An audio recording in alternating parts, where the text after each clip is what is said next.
Hello दोस्तों, कैसे हैं आप सब। आपका स्वागत है एक और बहुत ही इंटरेस्टिंग स्टॉक एनालिसिस में। आज बात करेंगे स्टरलाइट टेक के बारे में। ये जो है 5G का एक की बेनिफिशियरी कंपनी है। तो बिना टाइम वेस्ट करे चलिए शुरू करते हैं।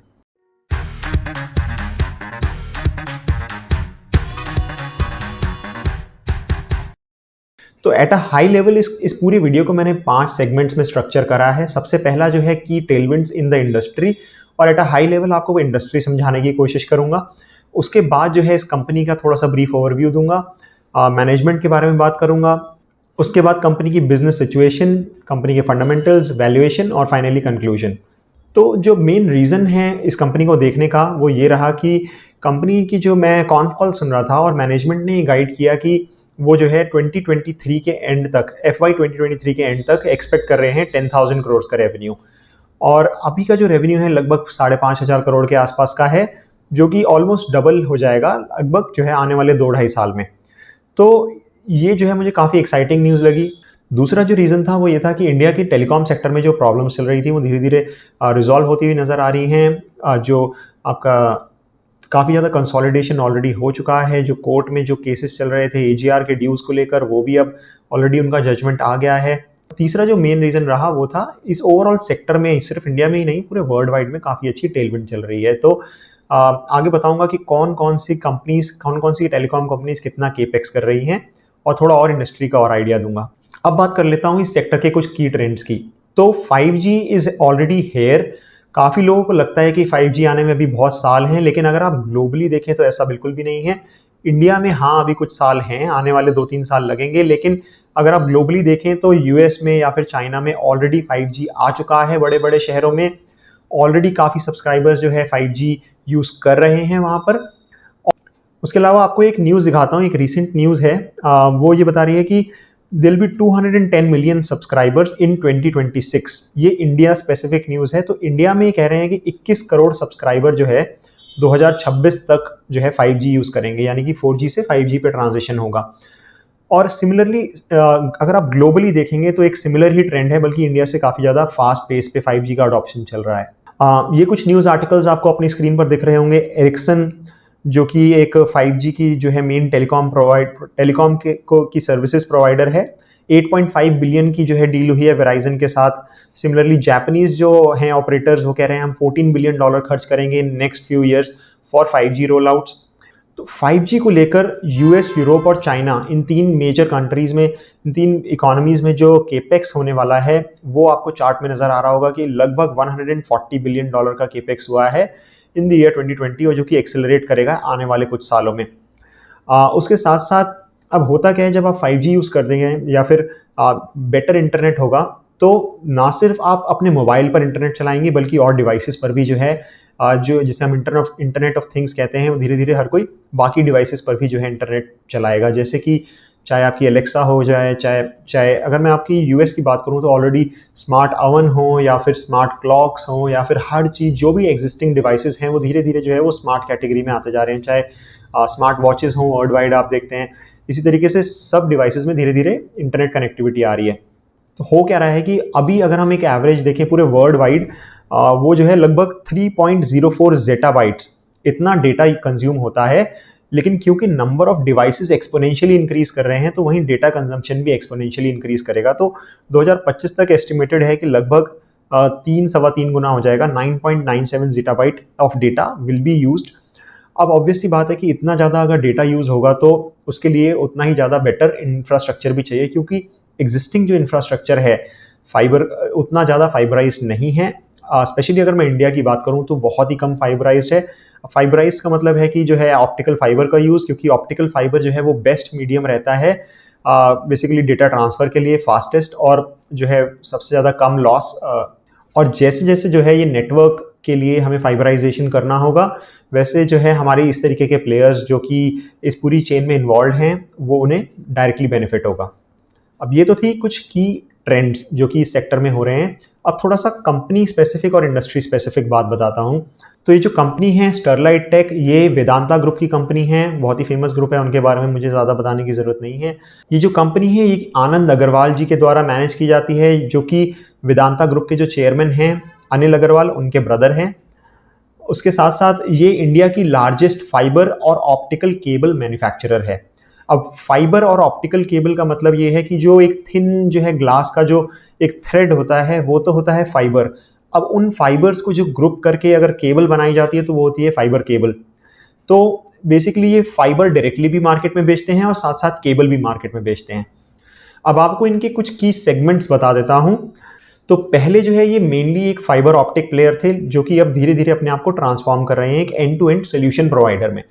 तो फाइबर ऑप्टिक केबल, तो अगर मैं आज की बात करूं तो इनके जो की सॉल्यूशंस जो कि ये बेचते हैं वो है ऑप्टिकॉन, लीड 360, FTTX मंत्रा और नेट मोड।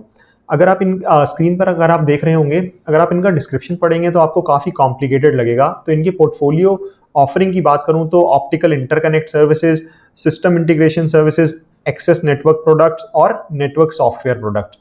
मैं थोड़ा और डिटेल में जाके आपको ये समझाने की कोशिश करूंगा कि ये क्या करते हैं। ऐसे जो है हमें बिजनेस प्रॉस्पेक्ट्स और फ्यूचर ग्रोथ तब तक समझ में नहीं आ सकती जब तक हम इनके बिजनेस को थोड़ा और डीप में ना समझ लें। तो ऑप्टिकल फाइबर तो समझ में आता है, इसे आप एक वायर मैन्युफैक्चरर से कंपेयर कर सकते हैं, जैसे पॉलीकैब हो गया या KEI हो गया, उस तरीके का सेगमेंट हो गया। जो नेक्स्ट सेगमेंट है वो है सिस्टम इंटीग्रेशन सर्विसेज। इसे आप समझ सकते हैं एक इंफ्रा प्लेयर की तरह, जैसे कि L&T हो गया या फिर एक रोड बनाने वाला कोई इंफ्रा प्लेयर हो गया, जो कि एक सिस्टम इंटीग्रेशन सर्विसेज का मतलब बेसिकली यही है कि फाइबर डिप्लॉयमेंट, यानी कि जो उसका डिप्लॉयमेंट होनी है, फाइबर डलना है वो।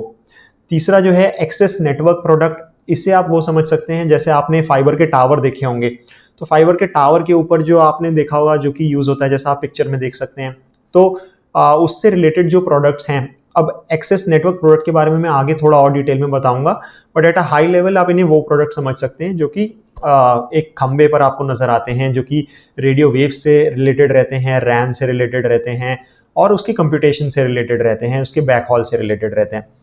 तीसरा है नेटवर्क मॉडर्नाइजेशन। ये बेसिकली एक सॉफ्टवेयर कंपनी की तरह समझ सकते हैं जो कि आपके नेटवर्क को मॉडर्नाइज करने के लिए जो भी आपका सोल्यूशंस हैं वो, जो कि ये एक हाई ROC बिजनेस की तरह आप समझ सकते हैं, जैसे कि वर्चुअलाइजेशन हुआ या फिर जो है उसका क्लाउड पे माइग्रेशन हुआ। उसके बारे में थोड़ा सा और आपको आगे भी बताऊंगा कि किस किस तरीके के जो है प्रोडक्ट्स रहते हैं। अब ये तो समझ में आ गया कि ये 4 कैटेगरीज हैं, लेकिन इनका कितना रेवेन्यू किस कैटेगरी से आता है ये कंपनी डिस्क्लोज नहीं करती है। लेकिन कॉन्फ कॉल वगैरह सुन के जितना मुझे समझ में आया कि मेजॉरिटी जो रेवेन्यू है वो मेनली 2 चीजों से आता है। वो है फाइबर बेच के, यानी कि फाइबर और फाइबर ऑप्टिक केबल बेच के, और दूसरा आता है जो कि फाइबर डिप्लॉयमेंट से। और जो आपके बाकी प्रोडक्ट्स हैं जैसे कि एक्सेस नेटवर्क प्रोडक्ट्स हुए या फिर नेटवर्क सॉफ्टवेयर प्रोडक्ट्स हुए, ये जो है काफी छोटा रेवेन्यू आता है, लगभग 5-10% के आसपास आता है। उससे भी शायद कम आता है क्योंकि ऑब्वियसली कंपनी डिस्क्लोज नहीं कर रही है, लेकिन काफी ज्यादा फास्ट ग्रोइंग और छोटे सेगमेंट्स हैं कंपनी के लिए। तो अब बात कर लेता हूं कंपनी के ऑपरेटिंग मार्जिन्स की। तो जो मेन मार्जिन्स हैं वो आते हैं आपके फाइबर और फाइबर केबल से, जिसमें कि लगभग जो है 20 से 25% के मार्जिन रहते हैं। और अगर आप बाकी प्लेयर से कंपेयर करेंगे, जैसे कि पॉलीकैब हुआ या फिर बाकी जो प्लेयर्स हैं जैसे कि बिरला केबल्स हुआ या फिर विंध्या लिंक्स हुआ, उनके जो ऑपरेटिंग मार्जिन्स हैं आप देखेंगे 10 से 15% की प्रोफाइल में रहते हैं। लेकिन अगर आप इनके मार्जिन्स देखेंगे तो पर्टिकुलरली इस सेगमेंट के वो लगभग 20 से 25% के रहते हैं। मेन रीजन जो है उसका ये है कि ये जो है पूरी वर्टिकली इंटीग्रेटेड है। क्योंकि ये वर्टिकली इंटीग्रेटेड है तो ग्लास से लेके, ग्लास प्रीफॉर्म से लेके पूरी की पूरी जो वैल्यू चेन है सब कुछ खुद बनाते हैं और फाइबर केबल भी खुद बनाते हैं। तो इस वजह से जो है एट अ हाई लेवल इनके बाकी प्लेयर्स से ज्यादा बेटर मार्जिन रहते हैं। तो दूसरा जो सेगमेंट है इंटीग्रेशन सर्विसेज का, यानी कि फाइबर डिप्लॉयमेंट का, ये जो है इसमें थोड़े कम मार्जिन कमाते हैं, लगभग 10-12% के मार्जिन कमाते हैं। लेकिन अभी एक की अपॉर्चुनिटी क्या नजर आ रही है कि कंपनी पहले जो है इंडिविजुअली सिर्फ सामान बेचती थी, अब जो है ये एक end to end solution provider की तरह अपने आप को प्रेजेंट कर रही है किसी भी अपने कस्टमर के लिए। तो ऑब्वियसली बात है कि अगर एक रीजनेबल रेट पे उन्हें एंड टू एंड सर्विस मिलेगी तो वो उसे ही प्रेफर करेंगे। अब ये आगे बढ़कर जो है और ज्यादा जो है कस्टमर के वॉलेट शेयर को गेन करने की कोशिश कर रही है। ना सिर्फ फाइबर, उसकी डिप्लॉयमेंट, साथ साथ जो है उसका नेटवर्क का जो ओवरऑल डिजाइन है, साथ साथ जो उसका जो एक्सेस प्रोडक्ट्स हैं, जैसे मैंने बताया था रैन जिसे बोलते हैं, और साथ साथ जो है उससे रिलेटेड जो सॉफ्टवेयर हैं, पूरा एंड टू एंड पैकेज की तरह जो है बेचने की कोशिश कर रहे हैं। और ये सारी जो की कैपेबिलिटीज़ हैं इन्होंने जो है धीरे धीरे एक्विजिशंस के थ्रू अक्वायर करी हैं, अलग अलग तरीके के एक्विजिशंस करे ओवर द ईयर्स। अब बात कर लेता हूँ रैन के बारे में। रैन का मतलब है रेडियो एक्सेस नेटवर्क। तो अगर आप इनकी कोई भी रीसेंट कॉन्फ कॉल सुनेंगे या इन्वेस्टर प्रेजेंटेशन देखेंगे तो आपको ओपन रैन एक कॉन्सेप्ट के बारे में बहुत ज़्यादा सुनने में आएगा। अब आखिर ओपन रैन है क्या और कैसे ये किसी भी टेलीकॉम से रिलेटेड जो बिजनेस है उसे कैसे इम्पैक्ट करती है, उस बेसिकली उस ट्रेंड को समझने की कोशिश करते हैं और क्या ये ट्रेंड इस पर्टिकुलर कंपनी को, स्टरलाइट टेक को कैसे इम्पैक्ट करेगा, ये जानने की कोशिश करते हैं। तो ओपन रैन समझने के लिए आपको थोड़ा सा ये समझा देता हूँ कि जो नेटवर्क है वो काम कैसे करते हैं, बहुत ही ब्रीफली बताऊंगा। अब कोई भी जो है आपका टेलीकॉम नेटवर्क रहता है वो मेनली दो चीज़ों से मिलकर बनता है, एक रहता है कोर नेटवर्क और एक रहता है रेडियो एक्सेस नेटवर्क, तो या रैन। तो रैन जो है वो बेसिकली जो टावर के ऊपर जो आपकी चीज़ें रहती हैं वो रहता है, जिससे जो है आपका एंड यूज़र यानी कि मोबाइल फ़ोन आपका एक रैन नेटवर्क से कनेक्ट करता है। तो जो रैन रहता है उसमें भी काफ़ी सारे कंपोनेंट्स रहते हैं। एक तो रेडियो यूनिट रहता है जिससे हमारा फ़ोन या कोई भी नेटवर्क जो है कनेक्ट करता है, और उसके अलावा जो है कुछ एक कंप्यूटिंग से रिलेटेड यूनिट्स रहते हैं जिसे बेस बैंड यूनिट कहते हैं। पहले होता क्या था कि जब 2G 3G के टाइम पे क्या रहता था कि जो ये पूरा का पूरा नेटवर्क रहता था वो एक सिंगल वेंडर कंसोलिडेटेड नेटवर्क रहता था, यानी कि पूरी इंडस्ट्री में सिर्फ 4 या 5 प्लेयर्स थे, जैसे कि एरिक्सन, नोकिया, हुआवे, ZTE और थोड़ा बहुत जो है आपका सैमसंग। इन 5 प्लेयर्स जो है mostly 90-95% of the market share था और पूरे के पूरे end to end network equipment business को कंट्रोल करते थे। लेकिन अब हो क्या रहा है, 2G से जब 3G में आए और 3G से जब 4G में आए, धीरे धीरे ये इवॉल्व होता चला गया। 2G के टाइम पे क्या होता था कि पूरा का पूरा जो नेटवर्क इक्विपमेंट का होता था वो एक सिंगल वेंडर यूनिट रहता था, यानी कि आपका पूरा टावर में जो भी सामान लगता है उस वो, और साथ साथ जो बैक एंड यानी कि बैक हॉल सिस्टम का मतलब जो, जैसे कि अगर आपकी फाइबर बिछ रहा है तो उसमें जितने भी इक्विपमेंट्स लगते थे पूरा का पूरा एक ही वेंडर का रहता था। तो बहुत ही ज़्यादा कंसोलिडेटेड पूल रहता था रेवेन्यू का फॉर दीज 4-5 प्लेयर्स, और किसी भी नए प्लेयर की एंट्री बहुत ही ज़्यादा मुश्किल थी, क्योंकि जितने भी सॉफ्टवेयर ये लोग यूज़ करते थे, जो हार्डवेयर यूज़ करते थे जिसपे कंप्यूटेशन चलती थी, वो सारा का सारा प्रोप्राइटरी था। अब 2G से जब 3G में आए तो हम इसमें थोड़ा बहुत ओपननेस देखने को मिली, यानी कि तो जो रेडियो एक्सेस नेटवर्क और जो बैक हॉल है उसके बीच की जो कनेक्टिविटी है उसके जो इंटरफेसेस थे वो पब्लिक कर दिए गए। और अब क्या हुआ कि आप अलग अलग वेंडर्स का सामान लगा सकते हैं, यानी कि आप जो आपका रैन है, यानी कि जो खंबे पे सामान नजर आता है, उसके लिए आप एक पर्टिकुलर टाइप के वेंडर को यूज कर रहे हैं, यानी कि लेट्स से आप सैमसंग यूज कर रहे हैं।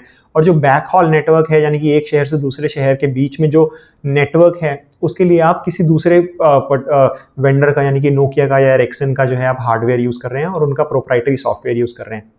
तो जब नेक्स्ट जनरेशन आई 2G से 3G से 4G, तो हार्डवेयर और सॉफ्टवेयर कंपोनेंट्स को भी अलग कर दिया गया, यानी कि आप एक पर्टिकुलर टाइप का हार्डवेयर यूज करके दूसरे टाइप का सॉफ्टवेयर उसको वर्चुअलाइज कर सकते हैं। तो जो आजकल यूज होता है वो वर्चुअलाइज्ड काफी ज्यादा यूज होता है, यानी कि आप एक पर्टिकुलर टाइप का हार्डवेयर यूज कर सकते हैं, यानी कि अपना हार्डवेयर यूज कर सकते हैं बजाय कस्टम हार्डवेयर के, और उसके ऊपर जो है आप एक VM या वर्चुअलाइज्ड VM चला के जो है आप इनका प्रोप्राइटरी सॉफ्टवेयर चला सकते हैं। अभी भी जो है काफी हद तक प्रोप्राइटरी है, लेकिन अब आता है नेक्स्ट स्टेप जो कि है ओपन रैन।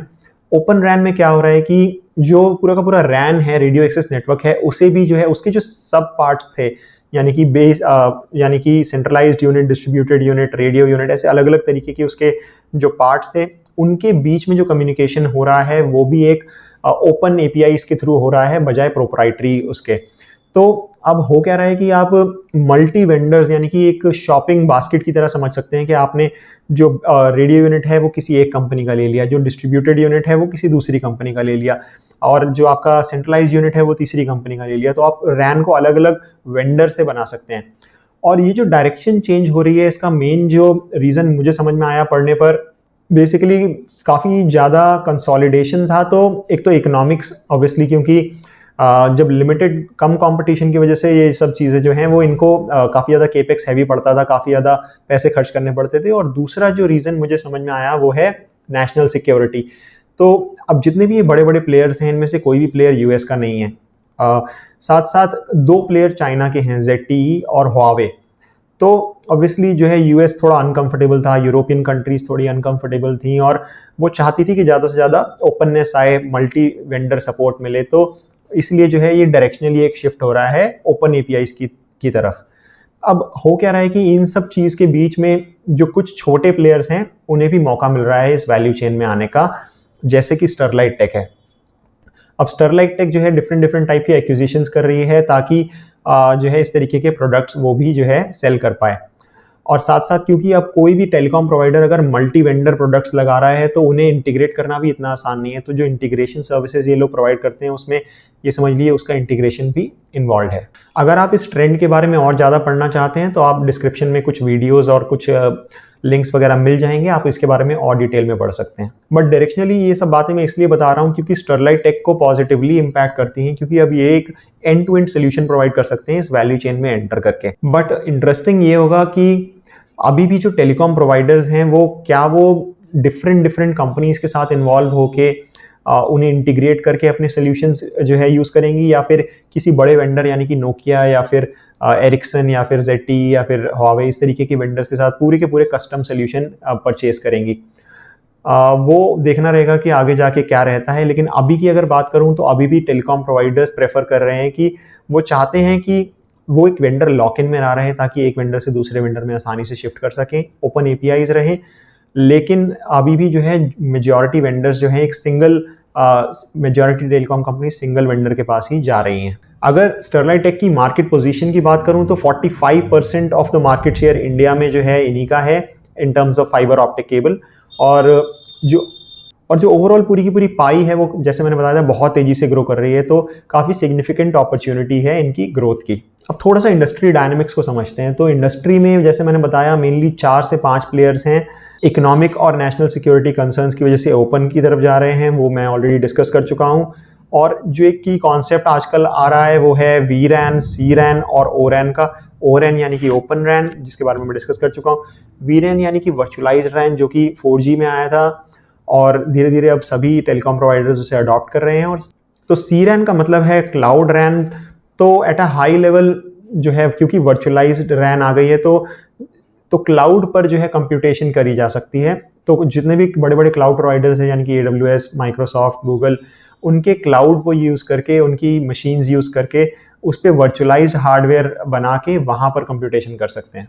तो अब बात कर लेता हूं कि ऑप्टिकल फाइबर जो इंडस्ट्री है वो किस तरीके की इंडस्ट्री है, थोड़ी इंडस्ट्री की डायनामिक्स के बारे में। तो ये जो इंडस्ट्री है, क्योंकि मेजॉरिटी रेवेन्यू जो है वो वहीं से आता है इनका, इंटीग्रेशन सर्विसेज से और इस प्रोडक्ट से।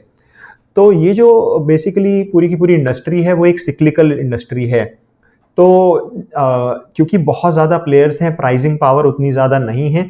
हालांकि अगर हम स्टरलाइट टेक की बात करें, क्योंकि ये एक वर्टिकली इंटीग्रेटेड है तो इनके पास थोड़ी सी ज़्यादा लेवरेज है। तो इसे आप ऐसे समझ सकते हैं जैसे एक स्टील की तरह समझ सकते हैं। स्टील तो जैसे हाईली कमोडिटाइज्ड हो गई, ये उतनी ज़्यादा कमोडिटाइज्ड नहीं है बट फिर भी एक कमोडिटाइज्ड इंडस्ट्री है। केपेक्स हैवी इंडस्ट्री है, बहुत ज़्यादा केपेक्स करना पड़ता है, इसीलिए आप किसी भी प्लेयर के ऊपर देखेंगे तो डेट वगैरह ज़्यादा रहता है। और साथ साथ जो है प्राइसिंग पावर लैग करती है। वहीं स्टरलाइट टेक की बात करूं तो ये ओपन मार्केट में नहीं बेचते हैं। जैसे अगर आपने 2017-18 में देखा होगा तो काफ़ी ज़्यादा प्राइसिंग इरोड हो गई थी। इसकी वजह से काफ़ी सारे जो प्लेयर्स थे उनके मार्जिन्स काफ़ी कम हो गए थे पूरी की पूरी इंडस्ट्री में, क्योंकि चाइना में ओवर कैपेसिटी हो गई थी। वहीं इनके ऊपर इम्पैक्ट आया था लेकिन उतना ज़्यादा नहीं आया था। जो इनके मार्जिन्स थे 20-22% के, वो गिर के लगभग 15-16% के रह गए थे। लेकिन बाकी प्लेयर्स के मार्जिन जो 10-12% के थे वो बहुत ही ज़्यादा कम हो गए थे। काफ़ी सारे प्लेयर्स लॉसेस में भी आ गए थे। मेन रीज़न था कि क्योंकि एक तो ये वर्टिकली इंटीग्रेटेड है और साथ साथ ये लॉन्ग टर्म कॉन्ट्रैक्ट्स करते हैं पूरे के पूरे end to end fibre deployments के बजाय ओपन मार्केट में बेचने के। तो जो ओवरऑल प्राइसिंग प्रेशर था वो इनके ऊपर इतना ज़्यादा नहीं आया था। इसे आप वैसे समझ सकते हैं जैसे वर्टिकली इंटीग्रेटेड एक स्टील प्लांट रहता है जो कि आयरन ओर से लेके स्टील तक खुद बनाता है। तो अब नेक्स्ट जो चीज़ है वो है एक लंपी बिजनेस रहता है और काफ़ी ज़्यादा टेलीकॉम प्लेयर्स के ऊपर डिपेंडेंट रहता है। तो अगर टेलीकॉम प्लेयर्स की अगर हेल्थ अच्छी नहीं है तो ऑब्वियसली वो कम अपना केपेक्स के ऊपर सबसे पहले कम खर्च करेंगे और इसके जैसे प्लेयर्स को जो है नुकसान होता है। तो अभी बोल रहे हैं कि एक 10 ईयर साइकिल चल रही है, नेक्स्ट 10 ईयर्स तक जो है केपेक्स करना पड़ेगा क्योंकि नेटवर्क कंजेशन होने लग रहा है। लंपी बिजनेस का मतलब है कि बड़ी बड़ी डील्स इन्वॉल्व होती हैं जो कि काफ़ी बड़े बड़े साइज की होती हैं और इनफ्रीक्वेंट होती हैं। अब बात कर लेते हैं कंपनी के कुछ फंडामेंटल्स की। बैकवर्ड इंटीग्रेटेड प्लेयर है, ये मैं ऑलरेडी बता चुका हूँ। लो कॉस्ट एडवांटेज रहता है, साथ साथ जो है धीरे धीरे अपने आप को वैल्यू चेन में हायर मूव करने की कोशिश कर रहे हैं। From fibre cable to integration to RAN to software. तो अब बात कर लेता हूं कुछ की फंडामेंटल्स की। तो आप अपनी स्क्रीन पर देख रहे होंगे, ये जो चार्ट दिख रहा है ये मार्केट अपॉर्चुनिटी का साइज है, और ये जो मैंने चार्ट उठाया है बेसिकली कंपनी की इन्वेस्टर प्रेजेंटेशन से उठाया है, और ये दिखा रहा है कि 2015 से लेके 2021 तक कैसे जो ओवरऑल मार्केट साइज है, जो ओवरऑल मार्केट अपॉर्चुनिटी है फॉर द कंपनी, वो $8 बिलियन से बढ़ के $40 बिलियन हो गई है। और द रीजन बीइंग कि नए नए सेगमेंट्स ऐड करते जा रहे हैं। तो optical solution, system integration, network software, virtualised access, ये सारे ही सेगमेंट्स के जो है आपको ओवरऑल मार्केट अपॉर्चुनिटी नजर आ रही होगी। लेकिन इस $40 बिलियन अपॉर्चुनिटी का जो मेजॉरिटी पार्ट है वो 5 कंपनियां जो मैंने बताई थी वो ले जाएंगी, और ज़्यादातर जो कंपनीज हैं, जो छोटी कंपनीज हैं, वो इसका बहुत ही ज़्यादा छोटा पोर्शन ले पाएंगी, और अभी स्पेशली जो है इनका काफ़ी छोटा सेगमेंट है of the overall company. Next एक बहुत ही इंपॉर्टेंट मीट्रिक है ऑर्डर बुक। इस चार्ट में आपको नजर आ रहा होगा कि कैसे ऑर्डर बुक जो है कंटिन्यूसली इंक्रीज कर रही थी टिल 2019, लेकिन अभी जो है पिछले 1-2 साल में थोड़ी स्टेगनेंट हो गई है, क्योंकि कोविड की वजह से जो है काफ़ी कंपनीज ने जो है, जो टेलीकॉम कंपनीज थी, उन्होंने अपना जो केपेक्स है वो थोड़ा कम कर दिया है। बट कंपनी की गाइडेंस है कि आने वाले कुछ सालों में ये ऑर्डर बुक भी बहुत तेजी से बढ़ेगी। और इस बार की लेटेस्ट कॉन्फ कॉल में मैं सुन रहा था कि नेक्स्ट फ्यू क्वार्टर्स में भी जो है कुछ नए ऑर्डर्स आने वाले हैं, काफ़ी कंपनी से बात चल रही है। तो पिछले जो है 4 से 5 साल में जो ऑर्डर बुक है वो 2200 करोड़ से जो है लगभग 10,000 करोड़ हो गई है, जब लगभग 5 टाइम्स हो गई है। और लेट्स सी आने वाले क्वार्टर्स में कैसी रहती है। अब बात कर लेता हूं कंपनी के कुछ की रिस्क की।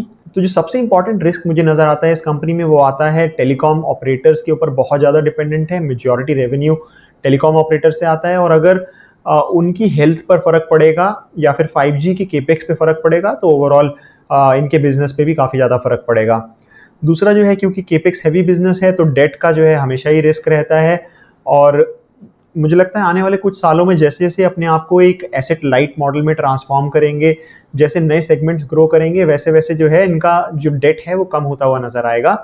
बट देखते हैं कैसे एग्जीक्यूट करते हैं। उसके अलावा एक इम्पॉर्टेंट रिस्क जो नज़र आता है वो आता है वायरलेस इंटरनेट का। तो आपको पता होगा, चाहे भारती हो, चाहे जो है आपके एलॉन मस्क हो, चाहे जेफ बीजोस हो, सब जो है अपनी अपनी इंटरनेट मतलब सैटेलाइट्स के थ्रू इंटरनेट बीम करने की जो सर्विसेज हैं वो शुरू कर रहे हैं। जस्ट लाइक जैसे टाटा स्काई या डिश टीवी है, उसी तरीके से जो है आपका इंटरनेट भी बीम हो सकेगा। अभी लेटेस्ट कॉन्फ कॉल में और इससे पहले वाली कॉन्फ कॉल में भी ये क्वेश्चन पूछा गया था, और कंपनी जो है हमेशा यही कहती है कि ये कॉम्प्लीमेंट्री सर्विस है। ऐसी जगह है जहाँ पर मतलब जो अर्बनाइज्ड नहीं है, बहुत ज़्यादा रूरल एरियाज हैं, वहाँ पर ये ज़्यादा सिग्निफिकेंट रहेगा, क्योंकि जहाँ पर क्योंकि जो ओवरऑल स्पीड है वो इसकी थोड़ी कम रहेगी, और जो चार्जेस हैं वो ज़्यादा रहेंगे। तो ये कंपनी कहती है ये कॉम्प्लीमेंट्री सर्विस रहेगी, बजाय जो है इसको रिप्लेस करने के। अब बात कर लेता हूँ कंपनी के जो मैनेजमेंट है उसकी सैलरी की या रेम्यूनरेशन की। तो आनंद अग्रवाल जो कि CEO और होल टाइम डायरेक्टर हैं, उनकी सैलरी लगभग 10 करोड़ के आसपास है। वहीं प्रवीण अग्रवाल जो कि वाइस चेयरमैन और होल टाइम डायरेक्टर हैं, उनकी सैलरी लगभग 14 करोड़ के आसपास है। तो रीजनेबल सैलरी है कंपेयर टू जो overall free cash flow generation है और जो ओवरऑल प्रॉफिटेबिलिटी है उस टर्म्स में अगर हम देखें तो। अब बात कर लेता हूं ओपन ऑर्डर बुक की। तो इस चार्ट में आपको दिख रहा है कि मेजॉरिटी 56% जो रेवेन्यू है वो टेलकोज से आ रहा है, यानी टेलीकॉम कंपनी से, 29% सिटीजन नेटवर्क से, बाकी 15% एंटरप्राइजेस से। अब ये जो चार्ट है ये दिखा रहा है कि जो ओवरऑल ऑर्डर बुक है वो किस तरीके से स्प्लिट है। तो एक तो रेकरिंग रेवेन्यू हो गया जो कि मेंटेनेंस का है, जो ऑलरेडी केपेक्स कर चुकी हैं उनके मेंटेनेंस का। तो लगभग 23% जो रेवेन्यू है वो मेंटेनेंस वर्क से आता है, और 77% जो रेवेन्यू है वो नए केपेक्स से आया है। अब देखते हैं ये ऑर्डर बुक किस तरीके से स्प्लिट है इन टर्म्स ऑफ ज्योग्राफीज। तो अगर ज्योग्राफिकल डिस्ट्रीब्यूशन की बात करूं तो पिछले साल से जो है इस क्वार्टर में अगर बात करूं, लेटेस्ट क्वार्टर में, तो काफी ज्यादा चेंज हुआ है। और इंडिया का जो रेवेन्यू है वो 56% था, जो कि अब घट के 42% रह गया है। वहीं यूरोप और जो डेवलप्ड मार्केट हैं वो 37% का रेवेन्यू कंट्रीब्यूट कर रही थी लास्ट ईयर, जो कि अब जो है बढ़ के 44% हो गया है। और यूएस मार्केट जो कि सबसे इंटरेस्टिंग जो है इसमें, जो कि सबसे ही इंटरेस्टिंग मुझे इस चार्ट में लगा, जी यूएस मार्केट का जो शेयर है वो 4% से बढ़ के 11% हो गया है, जिसकी वजह से यूएस में केपेक्स भी कर रहे हैं। तो एट अ हाई लेवल हो क्या रहा है कि डेवलप्ड मार्केट से जो है ओवरऑल शेयर बढ़ रहा है, और इंडिया से जो है एक्चुअली शेयर कम नहीं हो रहा है क्योंकि लंपी बिजनेस है, तो काफ़ी प्रोजेक्ट्स इस बार कंप्लीट हुए हैं, तो इसलिए थोड़ा कम नज़र आ रहा है। तो मार्जिन्स जो है थोड़े अपसाइड पे सरप्राइज कर सकते हैं क्योंकि डेवलप्ड इकोनॉमी से जो है ज़्यादा रेवेन्यू कंट्रीब्यूशन आ रहा है। बिजनेस सिचुएशन की बात करता हूँ, कौन से की इवेंट्स हो रहे हैं। तो लास्ट कॉन कॉल में कंपनी ने बताया कि उन्होंने अप्रूवल ले लिया है शेयर होल्डर्स का फॉर 1000 करोड़ फंड रेजिंग। हालांकि उन्हें इमीडिएटली पैसों की जरूरत नहीं है, लेकिन फिर भी जो है एक अप्रूवल लेके रखा है क्योंकि केपेक्स हैवी बिजनेस है, फंड की जरूरत पड़ती ही रहती है। दूसरी बात आती है कि यूएस में केपेक्स करके अपनी कैपेसिटी इंक्रीज कर रहे हैं, क्योंकि यूएस, अगर आपको मैं बताऊंगा कि पहले लास्ट ईयर तक सिर्फ 3-4% ही कंट्रीब्यूट कर रहा था, जो कि इस साल 10-12% तक ऑलरेडी पहुंच चुका है। तो यूएस में क्योंकि बेटर मार्जिन्स हैं, तो at a high level US एक अच्छी ग्रोथ अपॉर्चुनिटी नजर आती है और इसीलिए ये यूएस में एक कैपेसिटी लगा रहे हैं for their fibre optic cables. तो ऑर्डर बुक की बात करूं तो ऑर्डर बुक करंटली जो है यूके के जो टेलीकॉम प्रोवाइडर्स हैं उन पे ज्यादा हैवी है, और दूसरा जो मेजर सेगमेंट है वो है इंडिया का। आगे रेवेन्यू डिस्ट्रीब्यूशन के बारे में और थोड़ा बताऊंगा। और अभी रिसेंटली एक एक्विजिशन करा है क्लियरकॉम करके, जो कि एक इंटीग्रेशन सर्विस कंपनी है इन द यूके। तो अब बात कर लेता हूं कंपनी के कुछ एक्विजिशंस की। तो पिछले 4 से 5 सालों में कंपनी ने बहुत सारे एक्विजिशंस करे हैं और मेनली 2 रीजंस की वजह से। पहला था कैपेबिलिटी बिल्डिंग। तो कुछ रीसेंट एक्विजिशंस की बात करता हूं, जैसे रिसेंटली क्लियरकॉम एक्विजिशन किया था। क्लियरकॉम जो कंपनी है वो यूरोप में नेटवर्क इंटीग्रेशन का काम करती है, तो ओवरऑल मार्केट को एक्सपैंड करने के लिए जो है ये मेन इसका रीजनिंग ये है।